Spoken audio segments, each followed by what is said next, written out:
Que l'Esprit de l'Éternel repose sur chacun de nous ce matin. L'esprit de sagesse et de l'intelligence, l'esprit de conseil et de force, l'esprit de connaissance et de crainte de Dieu repose sur chacun d'entre nous ce matin. Au nom de notre Seigneur Jésus-Christ. Amen. Nous voulons continuer avec le thème sur lequel nous avons commencé à travailler depuis quelque temps. La sagesse n'est pas optionnelle, mais elle est une nécessité. Mais je voudrais ajouter quelque chose, ou bien ouvrir une petite parenthèse qui peut nous aider à bien comprendre le thème. C'est important vraiment, frère, que nous puissions bien comprendre le thème sur lequel nous sommes en train de parler. Je vais revenir à ce que nous avons vu le jeudi passé, mais avant cela, j'aimerais ajouter une définition que j'ai trouvée dans le dictionnaire de Merriam-Webster. Qu'est-ce que la définition donne? J'aime bien cette définition parce qu'elle dit ceci. La sagesse est un ensemble de connaissances acquises au travers de nombreuses expériences de la vie. J'aime vraiment cette définition aussi que j'ai trouvée dans le dictionnaire de Merriam. La définition nous dit la sagesse, ce sont les connaissances acquises au travers de nombreuses expériences de la vie. Et la deuxième définition qu'on nous donne, la sagesse est l'aptitude naturelle à comprendre les choses que la plupart des gens n'arrivent pas à comprendre. C'est l'aptitude naturelle à comprendre des choses que la plupart des gens n'arrivent pas à comprendre.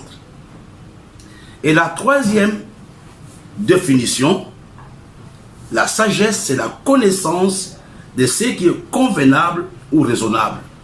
Ou encore, la sagesse, c'est le bon sens ou les discernements. Là, ce sont les trois petites nouvelles définitions que nous avons trouvées dans les dictionnaires de Merriam-Webster. Frères et sœurs, quand nous regardons, je me suis amusé à regarder cela il y a quelques jours.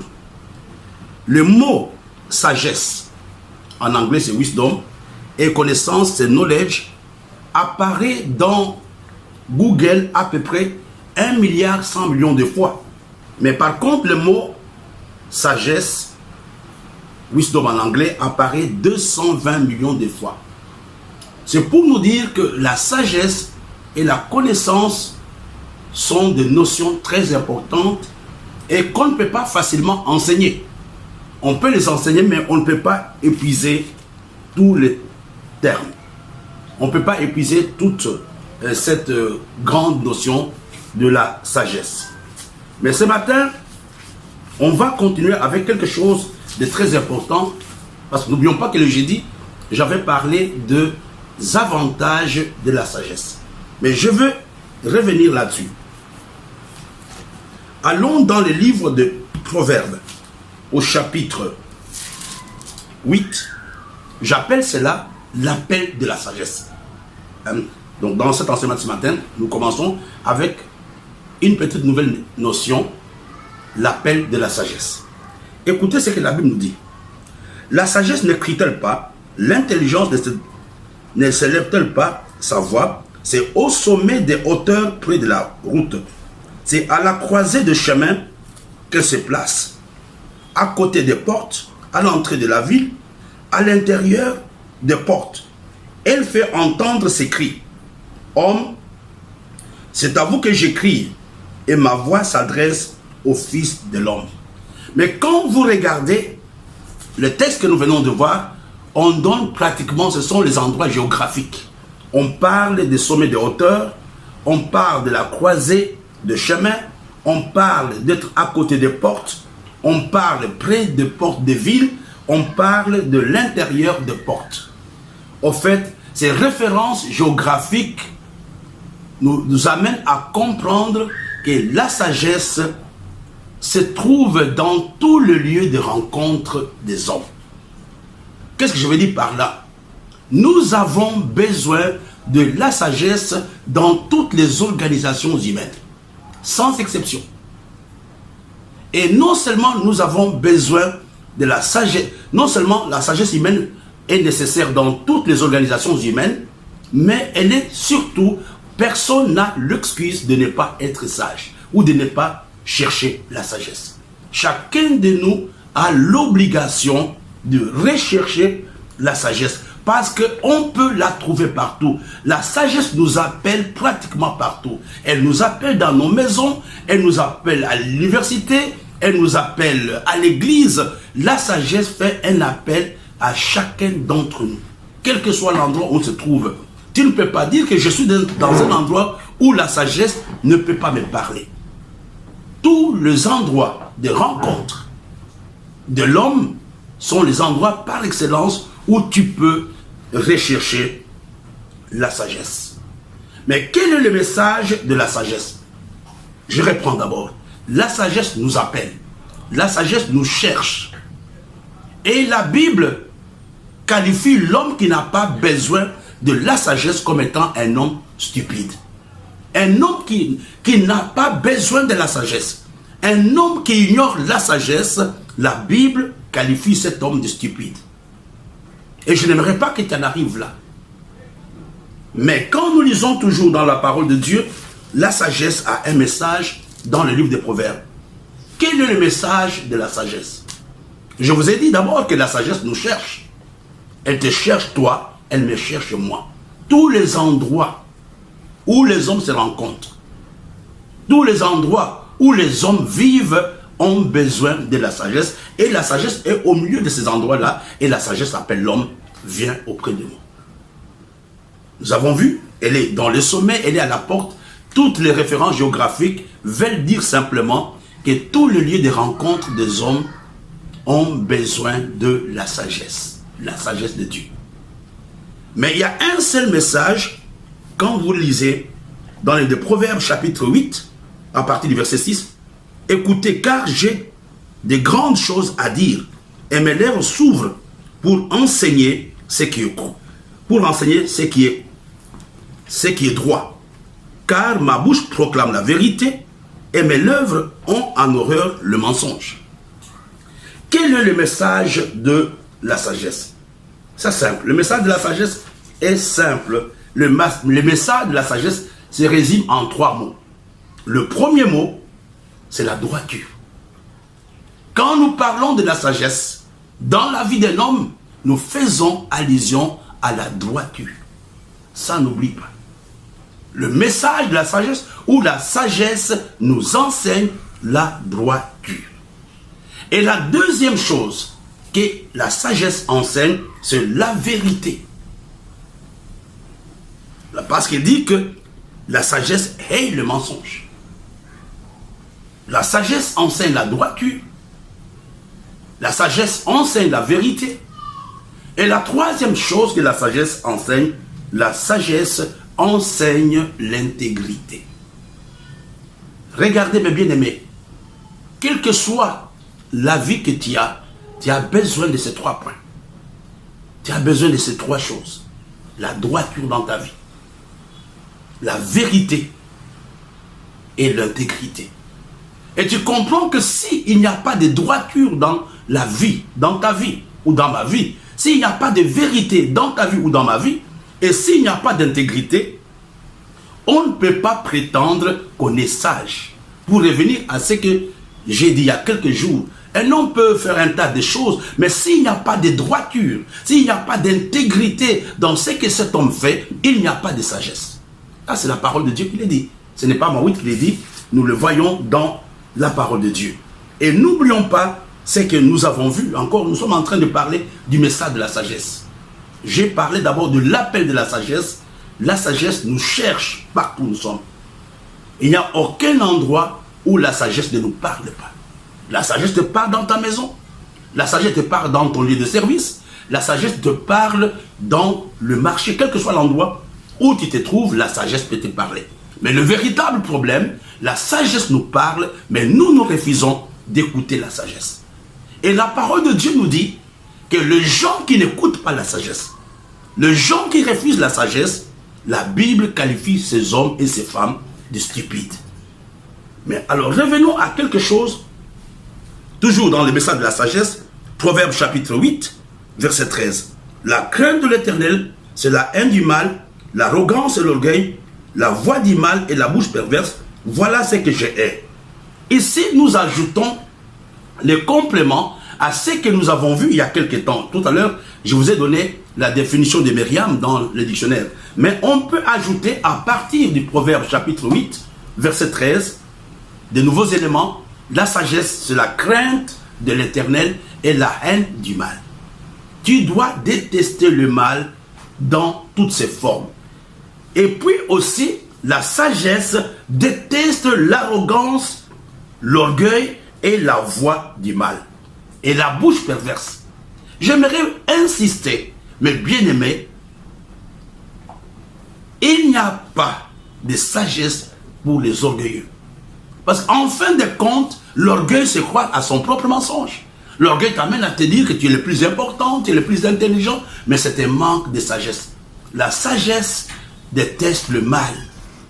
La sagesse déteste toutes les mauvaises voies. Mais n'oublions pas de comprendre aussi que c'est Dieu qui est la source de la sagesse.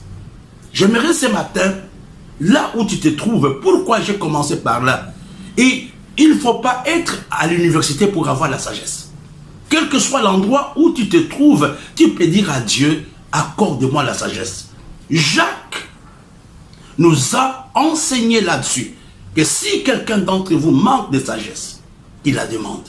La sagesse est dans le sommet sur le sommet des montagnes. La sagesse est à la croisée des chemins. La sagesse est au marché. Quel que soit l'endroit où tu te trouves, tu peux dire à Dieu, accorde-moi la sagesse. C'est ma prière de ce matin. On ne doit pas quitter cette terre sans posséder la sagesse. La sagesse nous protège. Nous allons le voir tout à l'heure. Dans les explications, nous allons voir ce que la sagesse est capable de faire. J'ai regardé, mes bien-aimés, dans les dictionnaires, pas dans les concordances, et j'ai regardé, le mot sagesse apparaît à peu près dans le livre de Proverbes 55 fois. Et j'ai retenu 7 grandes références bibliques qui ajoutent un plus à la compréhension de la sagesse. Et j'ai utilisé parole de vie. On va voir quelques références bibliques. Je vais vous donner la lecture parce que laissons parler la Bible elle-même. Regardons la première référence. C'est dans le livre de Proverbes chapitre 1 verset 7. La Bible nous dit, le respect du Seigneur est le commencement de la sagesse. Ceux qui se moquent des enseignements et des conseils sont des personnes stupides. Parole de vie, Proverbes chapitre 1 verset 7. Regardons ce que Tob dit, Proverbes chapitre 3 verset 7. Ne sois pas sage à tes propres yeux. Crains plutôt le Seigneur et détourne-toi du mal.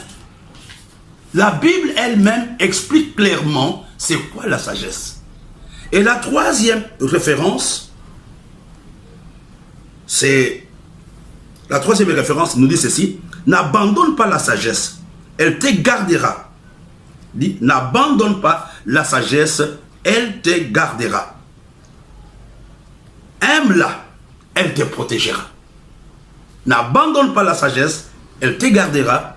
Aime-la, elle te protégera. Continuons. Le commencement de la sagesse, c'est de tout faire pour devenir sage. Donc, tu ne peux pas être sage si tu n'as pas soif d'être sage. Là, c'est la Bible qui dit. Utilise tout ce que tu possèdes pour devenir sage. Utilise tout ce que tu possèdes pour devenir intelligent. Ici, nous revenons à ce que nous avons vu, que la sagesse n'est pas une option. La sagesse est une nécessité. Le verset que je viens de vous lire nous dit simplement que quand nous aimons la sagesse, elle nous garde. Quand nous aimons la sagesse, elle nous protège. La sagesse est une protection. La sagesse est une sécurité pour toi. Regardons encore une autre référence dans le livre de Proverbes, chapitre 1, verset 7. Fils, un fils sage reflète l'éducation du père. L'esprit moqueur n'écoute pas le reproche. Un homme qui refuse d'être repris, un homme qui refuse le remarque, un homme qui refuse les observations, est un homme qui n'aime pas la sagesse. Et le grand problème aujourd'hui, il y a très peu de gens qui écoutent.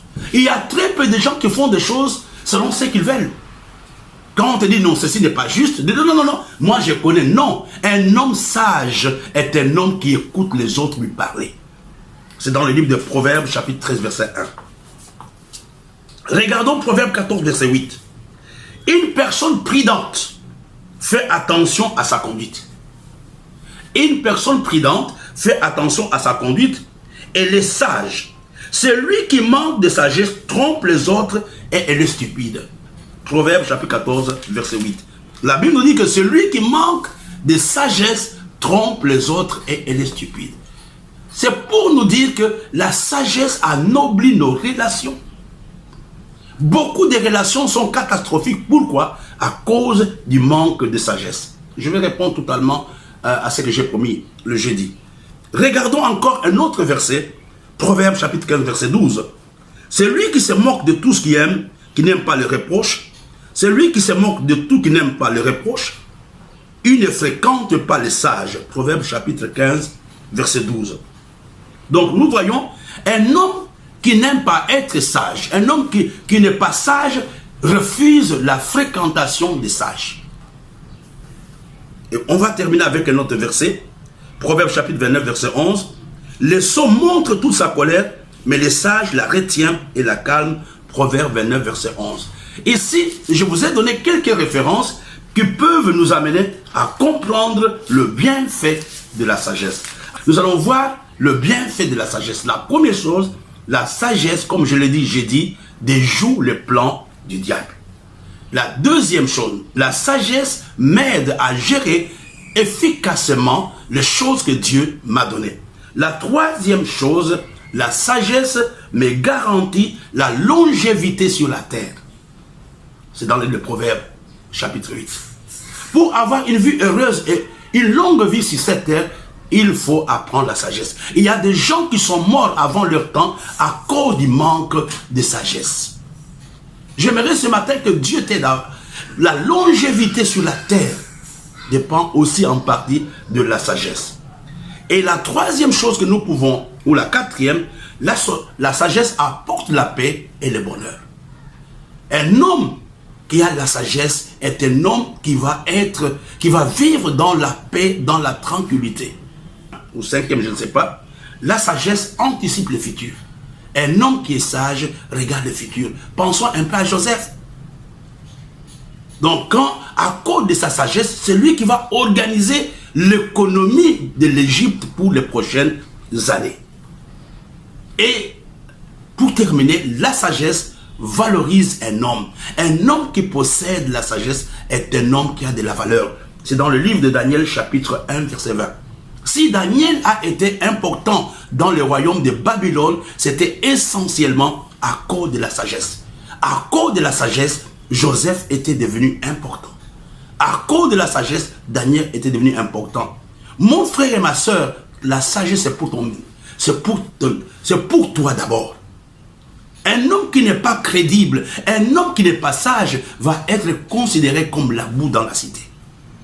Je vais terminer pour que chacun ait le temps de prier. Aujourd'hui, je vous ai dit simplement que la sagesse nous cherche partout. Il n'y a aucun endroit où la sagesse ne nous cherche pas. Nous avons vu cela dans le livre de Proverbes, chapitre 8, à partir du verset 1 jusqu'au verset 3. Dans tous les endroits où vivent les hommes, la sagesse est là pour nous parler. Le fait de refuser d'écouter la sagesse, la Bible nous parle des stupides. Et je vous ai dit que le message de la sagesse, c'est le message de la droiture, de la vérité et de l'intégrité. Nous avons vu que c'est Dieu qui est la source de la sagesse. Et la sagesse a été la première de création des œuvres de Dieu. Et nous avons terminé en donnant les avantages ou la récompense ou le bienfait de la sagesse. Premièrement, la sagesse déjoue le plan de l'ennemi. Deuxième point, la sagesse nous aide à gérer efficacement les choses que Dieu nous a données. Troisième point, la sagesse nous garantit la longévité sur cette terre. La sagesse apporte la paix et le bonheur. La sagesse anticipe le futur. Et nous avons dit que la personne qui possède la sagesse aura de la valeur. On a donné les cas de Daniel, les cas de Joseph. Je vous aime, que Dieu nous bénisse, que Dieu nous aide vraiment à être des hommes et des femmes sages.